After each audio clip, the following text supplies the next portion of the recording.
Hi viewers, welcome to our channel. ప్రస్తుతం మనతో పాటు సీనియర్ జర్నలిస్ట్ దాము బాలా సార్ ఉన్నారు. వారితో మాట్లాడదాం. నమస్కారం సార్. No. సార్, నామినేటెడ్ పోస్టుల విషయంలో టీడీపీకి బీజేపీకి మధ్య చిన్న గొడవ అయిందని చెప్పేసి పురంధరేశ్వర్ గారు కూడా చంద్రబాబు గారి పైన సీరియస్ అయ్యారని చెప్పేసి వార్తలు అయితే వినిపిస్తున్నాయి సార్. అసలు ఏం జరిగింది? మరి బీజేపీకి టీడీపీకి మధ్య ఈ గొడవ ఉందంటారా సార్? ఇప్పుడు 2 నెలల పైన అయింది. ఇప్పటివరకు అయితే టీడీపీ బీజేపీ మధ్య కానీ, టీడీపీ జనసేన మధ్య కానీ పై స్థాయి గొడవలు అయితే ఏం లేదు. చిన్న చిన్న ప్రాబ్లమ్స్ అయితే ఉన్నాయి.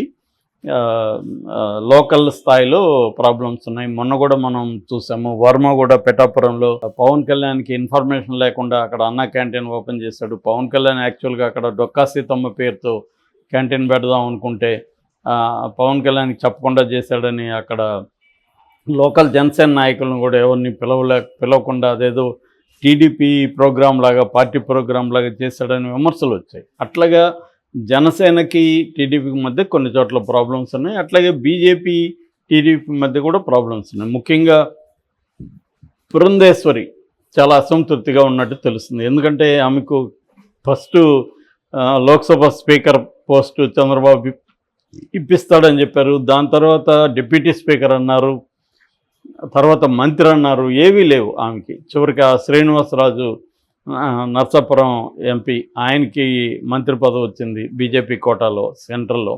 ఇక్కడేమో రాష్ట్రంలో ఏమో ఆమె వ్యతిరేకించే సత్యకుమార్కి ఇచ్చారని చెప్తున్నారు. సత్యకుమార్కి ఆమె అంత ఇది లేదని చెప్తున్నారు. సో ఆ రకంగా ఆమె మాట ఇటు సెంట్రల్లో కానీ ఇటు స్టేట్లో కానీ చెల్లలేదు. ఆమె ఎంతో హెల్ప్ చేసింది చంద్రబాబుకి. జగన్ మీద కేసులు పెట్టడం, జగన్ కుంభకోణాలను వెలికితీయడం కావచ్చు, జగన్ మీద ఫైట్ కావచ్చు, అట్లాగే ఈ మన ఎలక్షన్ కమిషన్ని మేనేజ్ చేయడంలో కూడా ఆమె చాలా గట్టిగా పనిచేసింది. ఆమె ఇచ్చిన లిస్టు ప్రకారమే కేంద్ర ఎన్నికల కమిషన్ వైసీపీకి ఉపయోగపడే అధికారులందరినీ కూడా మార్చడం, ఇవన్నీ కూడా చేసింది. ఆ రకంగా ఆమె చాలా కాంట్రిబ్యూషన్ చంద్రబాబుకి చేసినా కూడా చంద్రబాబు అధికారంలోకి వచ్చినాక ఆమెను పట్టించుకోలేదని చెప్తున్నారు. అందుకని ఆమె రాజమండ్రిలో ఆ మధ్య వెళ్ళినప్పుడు కూడా కొందరు ఈ హామీలు అమలు అవుతాయా లేదా, అమలు కావట్లేదు కదా అని ఆమెను అడిగితే నాకు సంబంధం లేదు, నేను కాదు కదా ఇచ్చింది ఆ హామీలు ఎవరు ఇచ్చారో వాళ్ళని అడగండి అని ఆమె వెళ్ళిపోయిందని చెప్తున్నారు.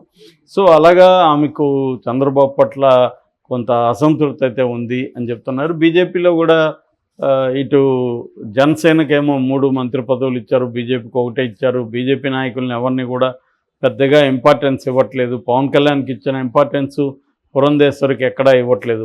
మనం చూస్తున్నాం, పవన్ కళ్యాణ్కి ఇటు డిప్యూటీ సీఎంగా ఇవ్వడం కానీ, అన్ని చోట్ల పవన్ కళ్యాణ్ని అన్ని సమీక్షా సమావేశాల్లో కూర్చోబెట్టడం కానీ ఇవన్నీ చూస్తున్నాం. మామూలుగా అయితే డిప్యూటీ సీఎంని ఎవరు పట్టించుకోరు, కానీ పవన్ కళ్యాణ్కి చంద్రబాబు చాలా ఇంపార్టెన్స్ ఇస్తున్నాడు. అది అట్ ద సేమ్ టైం పురంధేశ్వరికి ఏమాత్రం పట్టించుకోవట్లేదు అన్న ఇదైతే ఉంది.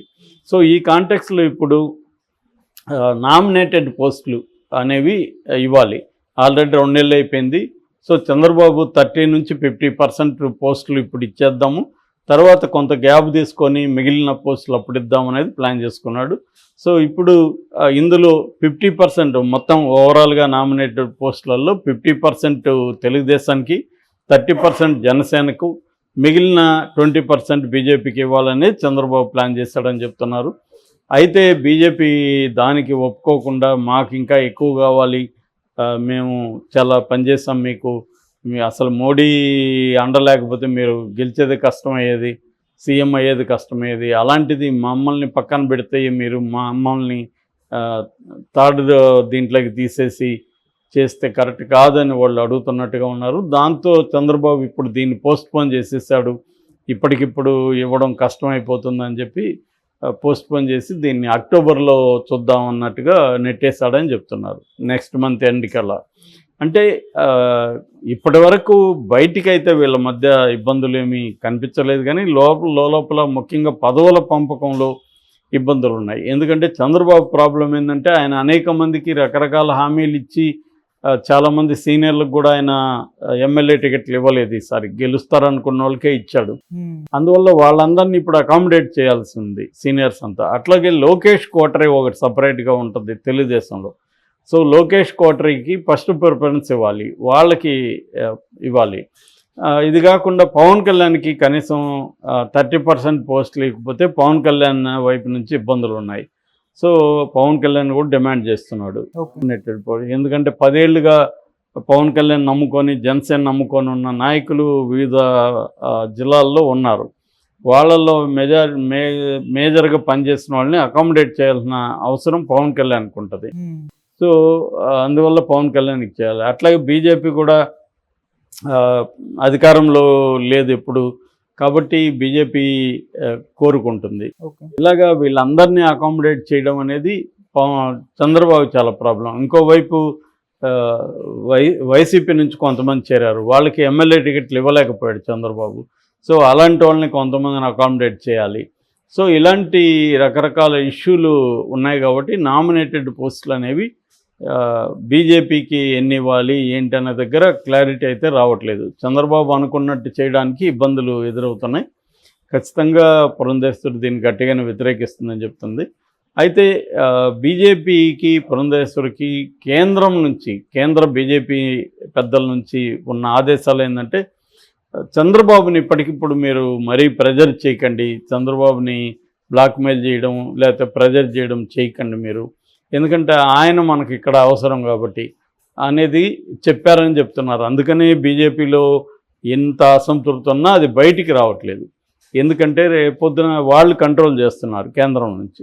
కేంద్రంలో చంద్రబాబు రోల్ ఇంపార్టెంట్ కాబట్టి చంద్రబాబు కానీ విత్డ్రా చేసుకుంటే వాళ్ళకి ఇబ్బంది కాబట్టి చంద్రబాబుని హర్ట్ కాకుండా చూసుకోవడం వీలైన విషయాల్లో, మిగతా విషయాల్లో చంద్రబాబు ఎలాగో వాళ్ళ కంట్రోల్లోనే ఉన్నాడు. వాళ్ళని ధిక్కరించే పరిస్థితి ఏం చంద్రబాబుకి లేదు. అట్ ద సేమ్ టైం ఆయనకి అనేక సమస్యలు క్రియేట్ చేస్తే ఇబ్బంది అవుతుంది కాబట్టి ఎక్కడ కుదిరితే అక్కడ ఆయనకి సమస్య లేకుండా చూసుకోవడం అనేది ఇప్పుడు బీజేపీ పెద్దల వ్యూహంగా చెప్తున్నారు. సో ఈ కాంటెక్స్ట్లో చంద్రబాబు ఖచ్చితంగా ఇవన్నీ ఆయనకి ఇబ్బందులు ఉంటాయి. ఎందుకంటే ఏ కోయిలేషన్ ప్రభుత్వంలో అయినా ఇబ్బందులు ఉంటాయి. వాళ్ళకి రకరకాల పదవులు ఆశిస్తారు, అందరికీ పంచే అన్ని పదవులు ఏమి ఉండవాడా, రెండోది తనను తెలుగుదేశాన్ని నమ్ముకున్న వాళ్ళకి న్యాయం చేయాలి. మళ్ళీ బీజేపీకి ఎక్కువ ఇస్తేమో ఇక్కడ తెలుగుదేశం వాళ్ళకి ఇబ్బంది. ఆల్రెడీ మనం చూస్తున్నాం మీడియాలో కూడా చాలామంది తెలుగుదేశానికి అనుకూలంగా రోజు అదే పనిగా మీడియాలో మాట్లాడిన అనలిస్టులు కావచ్చు, జర్నలిస్టులు కావచ్చు, కానీ వీళ్ళకి ఇచ్చే పరిస్థితి లేదు. అందుకని చంద్రబాబు తెలియక ఏం చేస్తుంటాడంటే తన మనుషుల్ని కొంతమందిని జనసేనలోకి బీజేపీలోకి పంపించి ఆ కోటాలో కూడా తన మనుషులకి ఇచ్చే టాక్టిక్స్ చంద్రబాబు ఎప్పటి నుంచో ఫాలో అవుతాడు.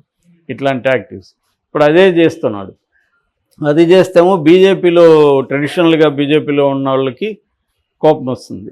మాకు ఇవ్వకుండా చంద్రబాబు ప్లాంట్గా వాళ్ళని ఇక్కడ ఇంప్లాంట్ చేసి వాళ్ళకి మళ్ళీ ఇస్తున్నాడు. సో ఇటువంటి ఇష్యూస్ రకరకాలు ఉన్నాయి. వీటిని అంతా సార్ట్అవుట్ చేయాలి. నాకు తెలిసి చంద్రబాబు సార్ట్అవుట్ చేయగలుగుతాడు. ఎందుకంటే బీజేపీ వాళ్ళు చంద్రబాబుని ఇక్కడ గట్టిగా ఓపెన్గా ధిక్కరించే పరిస్థితి అయితే లేదు. ఇవన్నీ కూడా టెంపరీ ప్రాబ్లమ్స్ తప్ప ఇవేమీ పై స్థాయికి వెళ్ళి పెద్ద స్థాయిలో చంద్రబాబుని అఫెక్ట్ చేస్తాయని నేను అనుకోవట్లేదు. అదేదో బీజేపీకి చంద్రబాబు మధ్య గొడవలు వచ్చేసి ఇప్పటికిప్పుడు కూటమి ఇబ్బందుల్లోకి వెళ్తుంది అనేది జరిగే పరిస్థితి అయితే లేదు. కాకపోతే ప్రెజర్ అయితే పడుతుంది చంద్రబాబు మీద. ఈ పదవులు డిస్ట్రిబ్యూషన్ దగ్గర ఇబ్బందులు అయితే వస్తాయి. Okay sir, thank you so much.